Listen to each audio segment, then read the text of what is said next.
Hi friend, very long time no talk. How are y'all been? It has been, oh my goodness, probably about a month since I spoke to y'all last, and a lot of things have changed.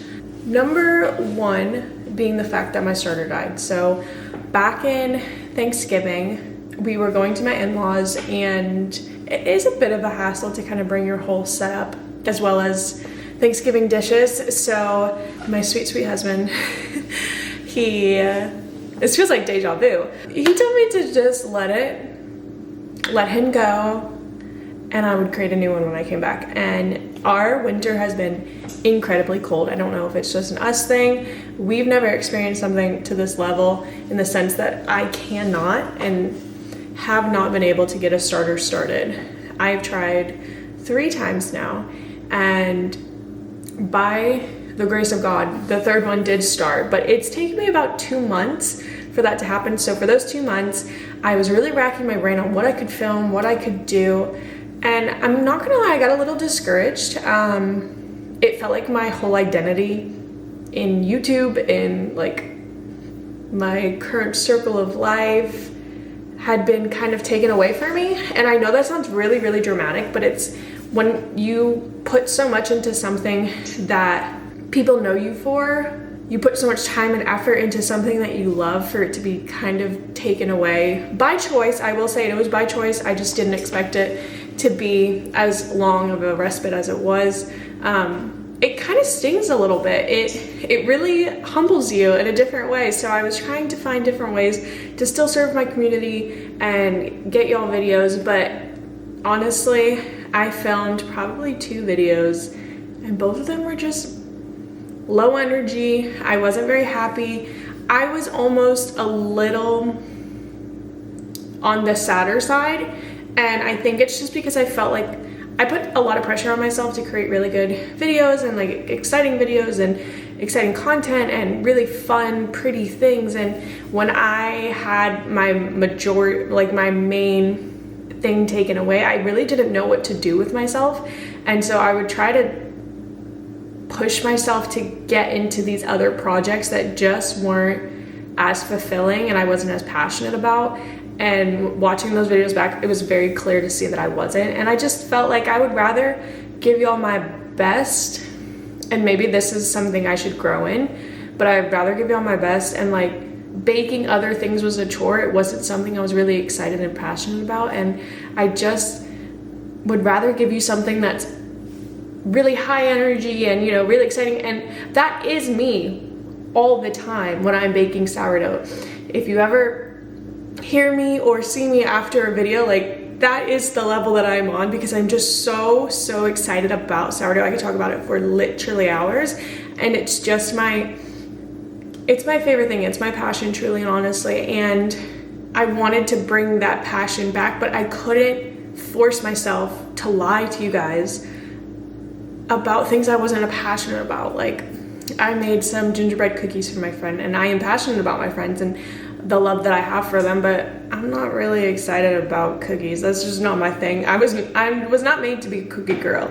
I do love cookies, don't get me wrong, and I will make some, and you've probably seen some on this channel already, and you probably will, because it's on my list that we're gonna go over shortly. But it's not something I'm super passionate about. I was forcing myself to film these videos because I felt like I had to, not because I wanted to. And that was the key difference that I learned while I was away from my sourdough community and journey that I was on.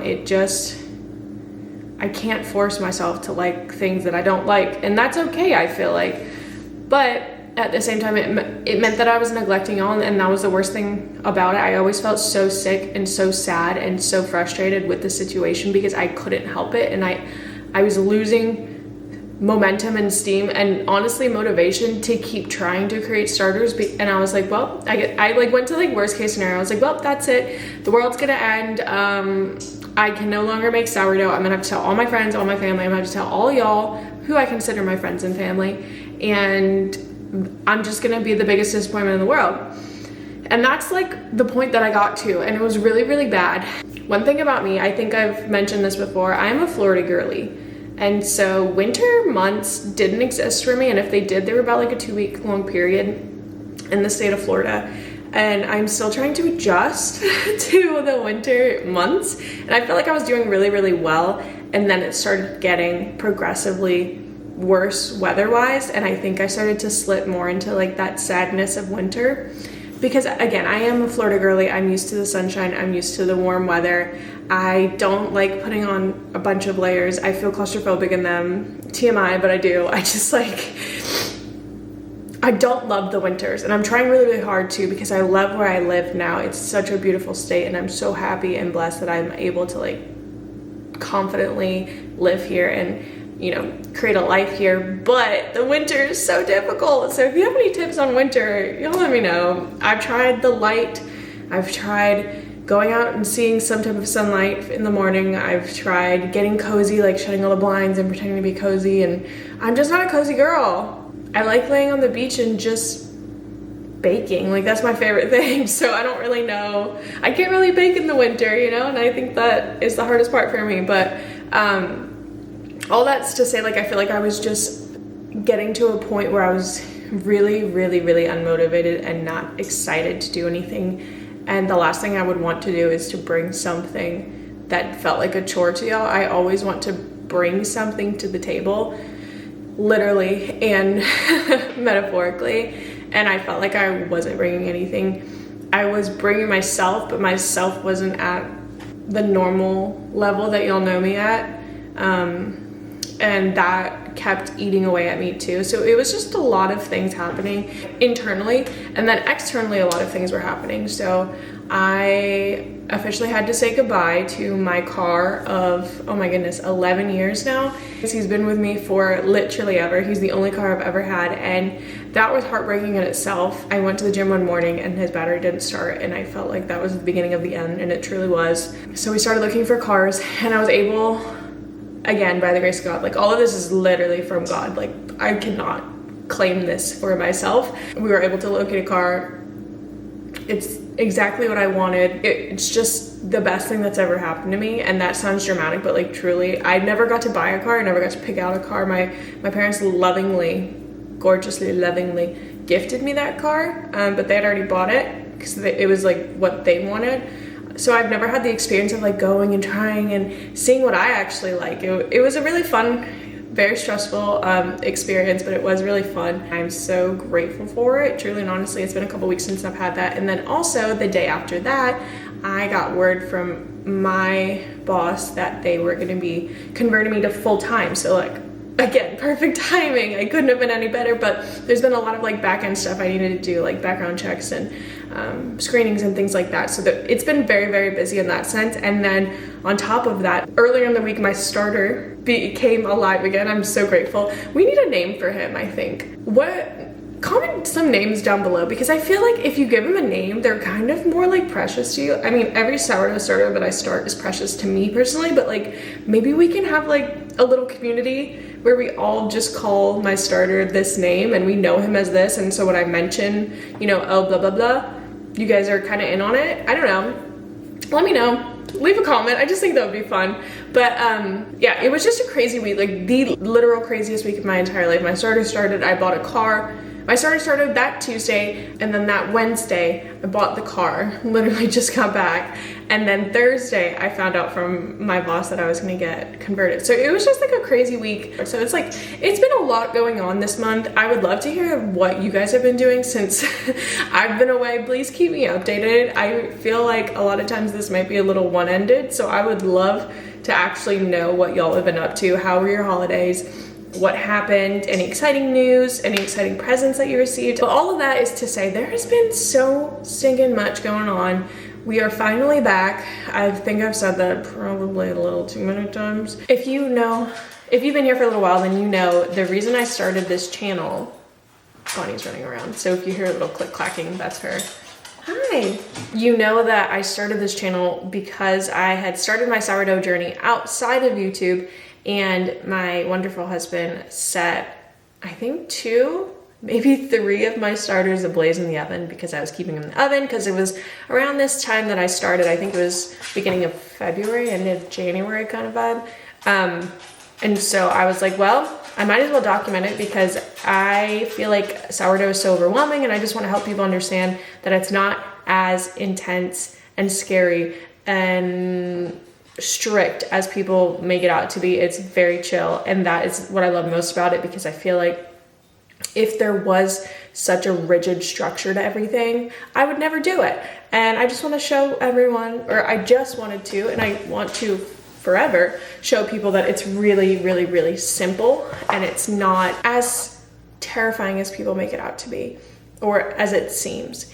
And that was the main goal starting this channel. And I feel like now we're like back in the same headspace a year later. We're starting with a new sourdough starter, and I feel that fire again. So we are officially starting over come January 27th when I'm filming this.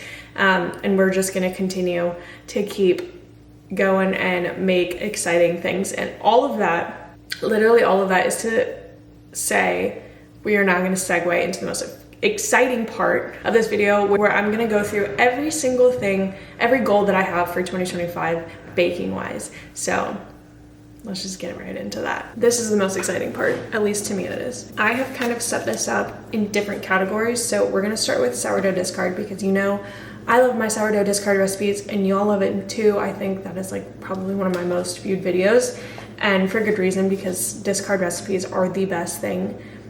Don't get me wrong, sourdough loaves are amazing and I love them so much, but the fact that discard has endless opportunities, I feel like sourdough is very start to finish, but discard, you can think of anything, and there's probably a discard recipe, and or there could be a discard recipe made. The possibilities are just endless with discard, and I love finding new recipes for them. So on the discard docket, we have granola. I've been wanting to make granola for over a year now, and I have nearly made it in probably 5 or 6 of my videos, but just never got around to it because it feels so daunting and scary. But this is the year that we're actually gonna step into things we're scared of, and we're gonna bake things that seem scary. So that is gonna reflect in this list here. I have 12 items. This is more of just like a comprehensive list of all the things that scare me and terrify me of baking that I haven't tried yet.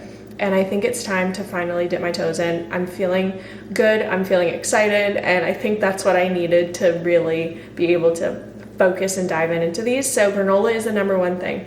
I love yogurt in the morning. I really, really do. And I love granola. There's only one place I really like granola from, and the drive there is just not as fun.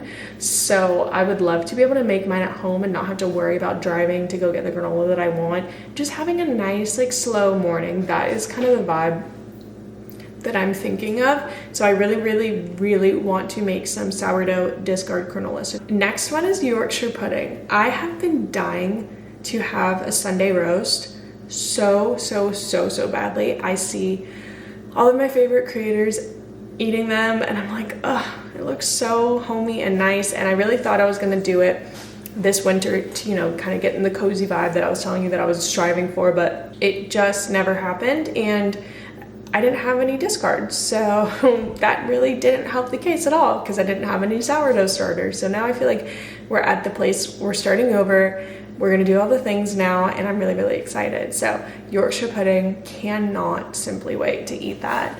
I think about it more often than I should, I feel like as an American, it's so weird to crave Yorkshire pudding, and I've never had it in my life, but I do crave it, and I'm really excited for it. So that is the next thing on the docket. And then cookies. I have seen so many discard cookie recipes that I'm like, ooh, that looks good. I'm not a big cookie gal, but my husband is. He loves cookies. So I think it would be nice to just like kind of do a little homage to sweet precious husband and, you know, make some of his favorite cookies. I don't really know what I'm looking for. I just know when I see a recipe and I get excited about it, that's what we'll be doing. So I'm leaving it very, very vague with the word cookies or discard cookies, and we'll just see where the world takes us. I'm really excited about that. And then we're just gonna move right into like sourdough.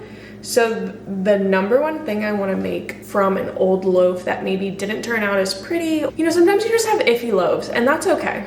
That's totally fine, but I want to be able to use those loaves instead of just throwing them in the trash. I want to be able to utilize them and actually make something out of them. So I want to make some sourdough croutons. I've seen people do that all the time. If you haven't seen the video yet, I did make some stuffing that was delicious, and I do want to start making that more because I said I will be making this a year-long tradition, not just Thanksgiving dish.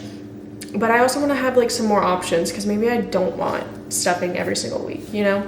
So that is the next thing I would like to make, along with some rosemary and garlic sourdough. I just feel like that sounds so stinking yummy with like super like for the summertime with a nice little salad. Like how good? Or pasta. Don't get me started. I want to make sourdough pasta so incredibly bad. I would love to make rosemary garlic sourdough with sourdough pasta. I don't care what kind of pasta that I'm making. I just need a pasta maker. So if you have any good recommendations for that, please let me know. And this is like a very open-ended, please help me, I need y'all's help type of video, and I'm down for that because I've missed y'all. But yeah, if you have any recommendations of pasta makers, please let me know. There's one I've been eyeing, but it's $100, and that seems like a lot for something I might hate. So I've been scouring Facebook Marketplace in hopes that I see something, but nothing has caught my eye yet, at least for a decent price. I can just get it on Amazon. So again, let me know.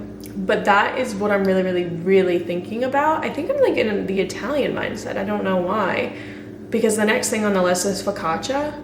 Whether it's discard focaccia or it's regular sourdough, I don't really care personally. I just want focaccia bread really badly, along with my sourdough. I will be looking for some recipes for that.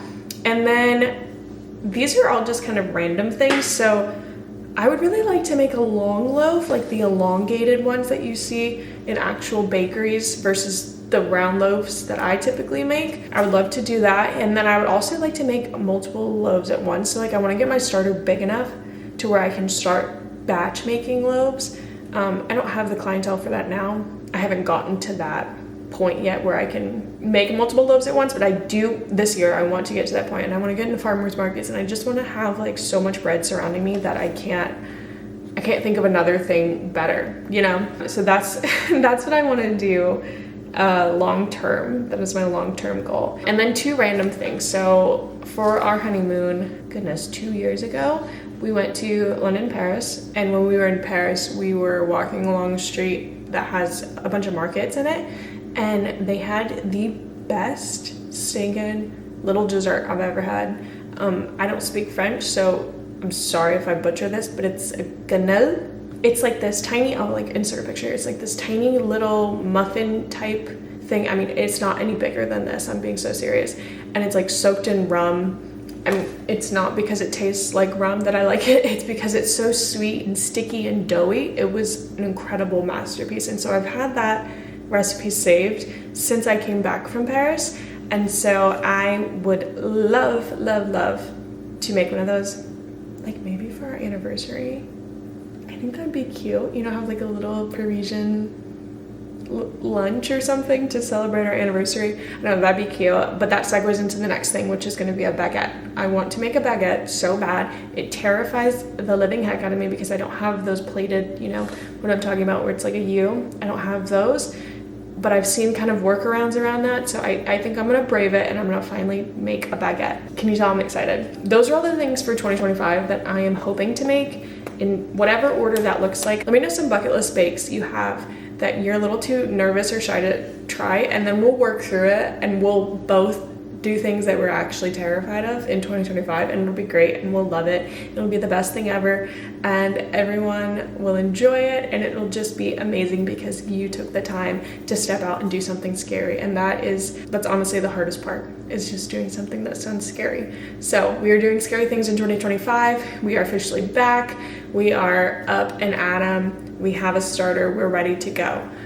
I hope y'all are too. I'm so glad that you guys stuck with me during this time. I was uploading shorts, so it's not like I went totally ghost, but as far as like long form content, we're gonna be back officially. Like, please stop saying that, Gabby. No, I get it. No, I truly do. But this time I mean it. And so I'm just so excited to get this year started with y'all and just get baking again. I've missed you guys so much. I know I always say that, but I really do. Y'all are my favorite. Y'all are my family. So I hope to see y'all in the next one. If me rambling enough didn't scare you off and you're new here, hi, my name is Gabby. It's been a long chat we just had without saying my name is Gabby. I bake sourdough, and if you enjoyed it or excited about any of these things coming up, subscribe, stick around, we'll hang out and bake together. It's my favorite thing to do, and I hope I will see you on the next one.